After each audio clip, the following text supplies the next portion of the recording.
Partezinha aí do rackzinho já instalada, ó. Esse nesse sistema aí, ó. Parafusozinho prendendo uma peça na outra. Dentezinho engatando aqui nessa calha. Só pra vocês verem como é que vai ficar. Agora eu vou finalizar ele, pintar e mostrar ele instalado pra vocês.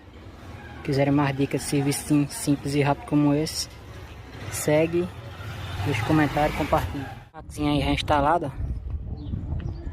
Coloquei uma borrachinha por dentro e outra por aqui. Vou cortar essas pontas do parafuso que tá passando.